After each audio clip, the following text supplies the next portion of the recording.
सुघर चांद जसुरतिया। गोर गोर सुघर चांद जसुरतिया कोइले दीवाना बा नील नील अखिया। नील नील अखिया हो नील नील अखिया नील नील अखिया। राजा मन के लुभावे तोहर मीठ मीठ बतिया। तू तो बड़ले बा राजा प्यार में तोहरा जागी सारी सारी रतिया। मन के लुभावे तोहर मीठ मीठ बतिया। मीठ मीठ बतिया तोहर मीठ मीठ बतिया मीठ मीठ बतिया। हाँ हाँ गोर गोर सुघर चांद जसुरतिया कोइले दीवाना बा नील नील अखिया।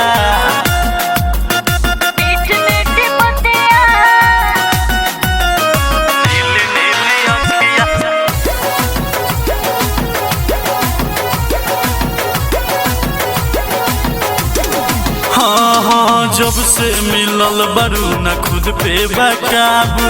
का जाने कौन हम पे कोइले बारू जादू। अब बोला ना तोहरे ला राजा हम सोचे सवारे। खुद से भी ज्यादा प्यार तोहरा से कोरी। उठवा के लादी हमर मार लसमतिया।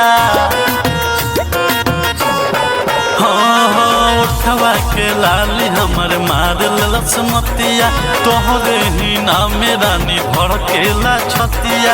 धड़केला छतिया हो धड़केला छतिया धड़केला छतिया।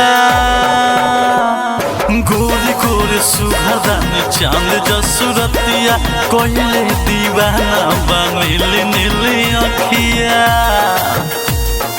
नील नील अखिया नील नील अखिया।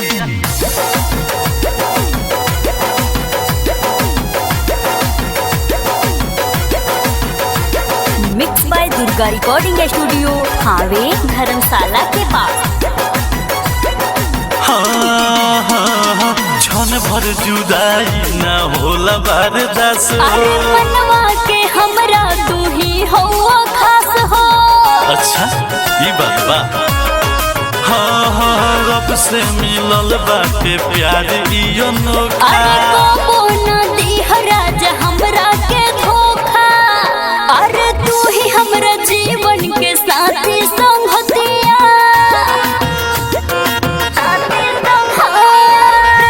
के बढ़ियो तू संगे संगे पटिया।